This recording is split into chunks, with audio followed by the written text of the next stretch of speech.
Alors là, on va parler de tout sauf Dragon Ball. Je peux te dire qu'on va parler de tout sauf Dragon Ball.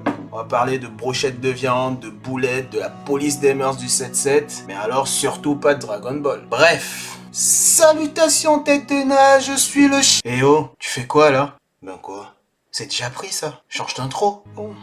Salutations tête de nage, c'est moi le petit chef. Wow, wow, wow, wow, wow, wow. Tu veux qu'on ait des problèmes ou quoi? Sois normal. Comment ça, normal? Bah, fais ton intro à toi. Je sais pas moi, les spécialistes là. Ah. Yo les spécialistes, on se retrouve pour une nouvelle review de Dragon Ball Daima épisode 7. Let's go Marijo.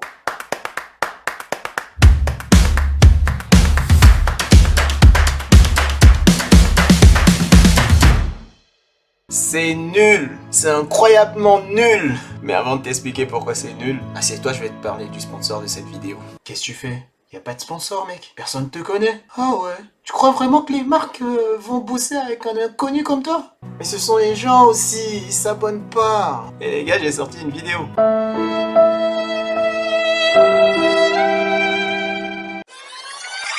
T'as dit quoi? Dragon Ball Daima fait plus de vues que moi. Mais y en a qui sont prêts à acheter de l'eau du bain, mon frère.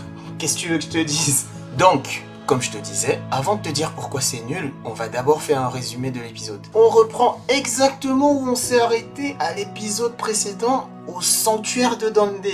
Eh, t'as vu, Bulma? J'avais raison. Comme je te disais, elle n'est pas capable de réparer ce vaisseau. Bon, ce n'est pas exactement parce qu'elle ne comprend pas la magie, mais c'est parce qu'il y a du matériel qui n'existe tout simplement pas sur Terre. Bref, de toute façon, tu vas pas me contredire vu que t'as pas vu la vidéo.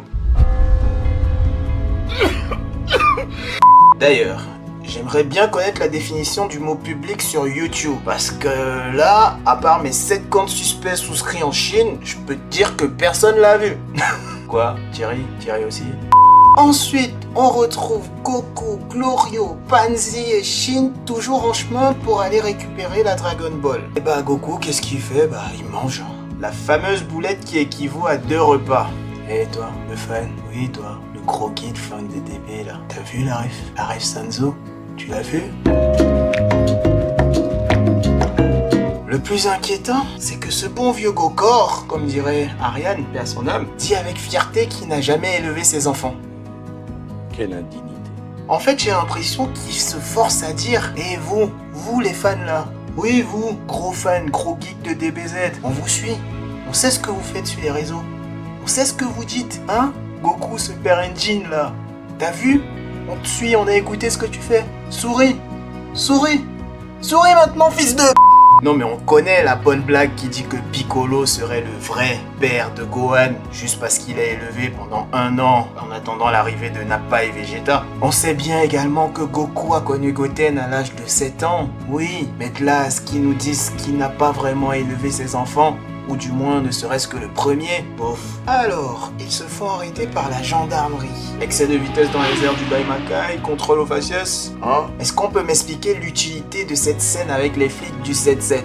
Mais à quoi ça sert? On est d'accord qu'ils commencent par essayer de cacher Goku pour éviter au max la confrontation. Puis lorsque le gendarme ne le trouve pas, il s'attaque à Pansy.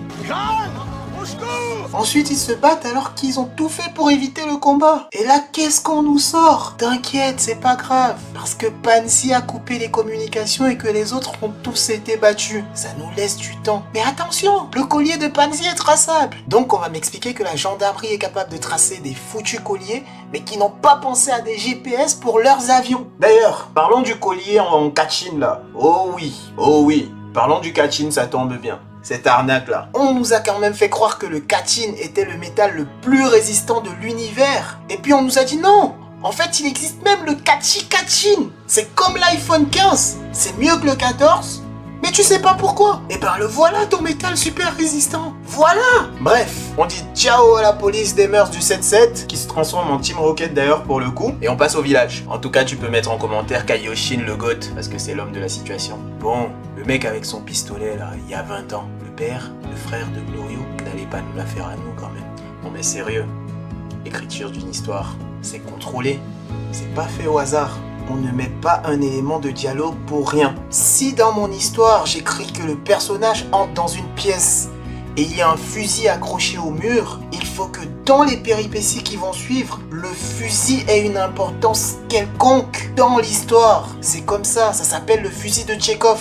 Sinon, tu me parles pas d'un foutu fusil. Donc, si Dragon Ball Daima me fait un dialogue en me montrant la tête suspecte de Glorio et que derrière, ils n'en font rien, bah je suis désolé, c'est de la...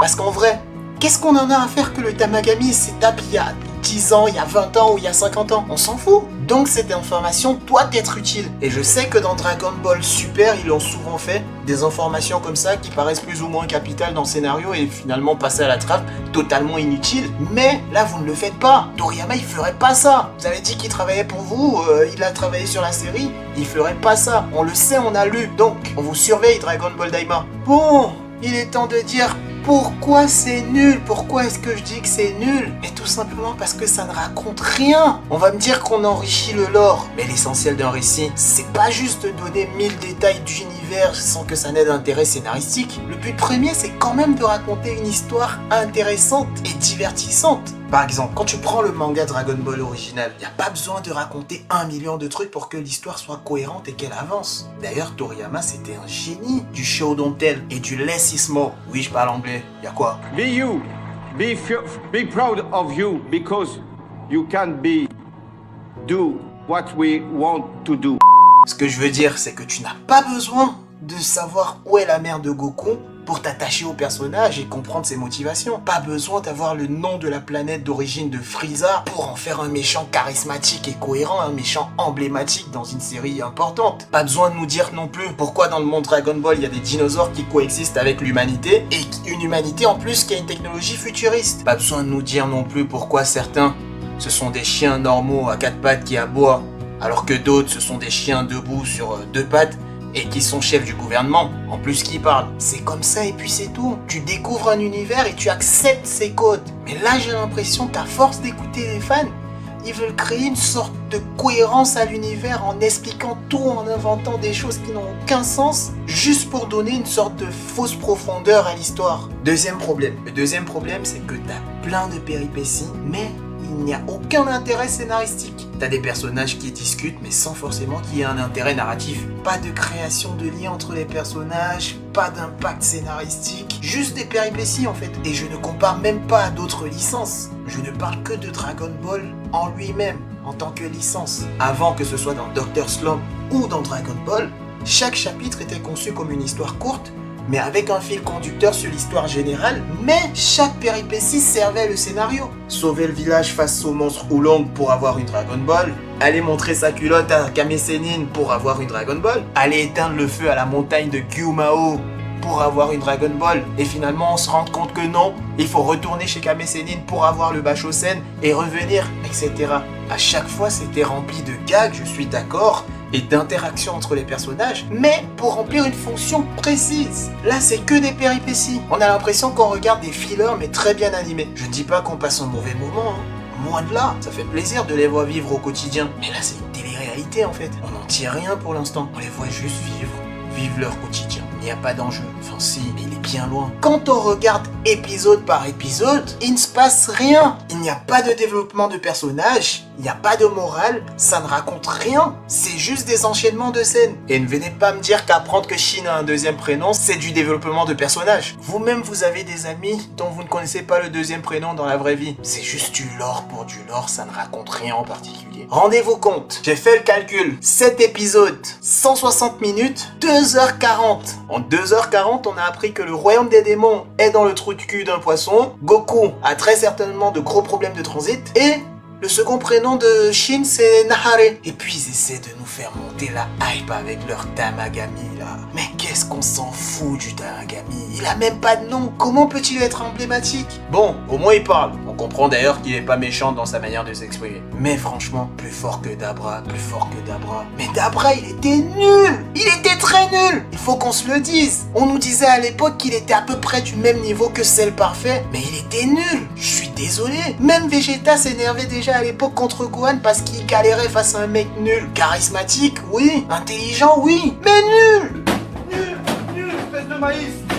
Il a fini en biscuit, le mec. Comment voulez-vous faire monter la tension en nous prenant pour référence un personnage qu'on a déjà battu facilement? C'est comme si Vegeta arrivait sur Terre, voilà. Il rencontrait un terrien qui allait lui faire le guide touristique. Et puis il lui dit, emmène-moi chez le plus fort du monde. Et là, le terrien l'amène chez Krillin. Ah! Il lui dit, ouais, c'est lui le plus fort. Il est plus fort que Yamcha. Mais qu'est-ce que Vegeta s'en bat? Y a pas de tension, y a rien. Bref. Instant théorie, les amis. Aujourd'hui, on en a deux pour le prix d'une. Théorie 1. Goku va se transformer en Super Saiyan et va vaincre le Tamagami en même pas un demi-épisode. Ça, je le laisse ça déjà là. Maintenant, à côté, on voit Arinsu dans la preview en face de quelque chose. Je ne sais pas si c'est quelqu'un ou une sorte de jarre avec une fumée lumineuse autour. Mais est-ce qu'on ne serait pas en train de se rapprocher de la théorie de mon épisode précédent, les gars? Restez concentrés, Théorie 2. Alors, on constate que Glorio vient du 3e monde et il n'a pas de collier. Pourtant, Pansy nous dit bien que c'est accroché dès leur enfance. Et si on se fie à ce qu'a dit Shin, Glorio se serait peut-être arrangé pour qu'Arinsu lui retire son collier. Alors, donc la théorie, est-ce que l'objectif de Glorio ne serait pas de se battre pour libérer le 3e monde? Ou alors pour retrouver quelqu'un qu'il a perdu? Voilà ma théorie. Si vous êtes arrivé jusqu'à la fin de la vidéo et que vous êtes d'accord avec ma théorie, lâchez Glorio libère le peuple en commentaire. Allez les amis, c'était tout pour cette vidéo. On se retrouve pour la prochaine. On s'abonne, on lâche pouce bleu, on commente, on partage et tchuss la famille.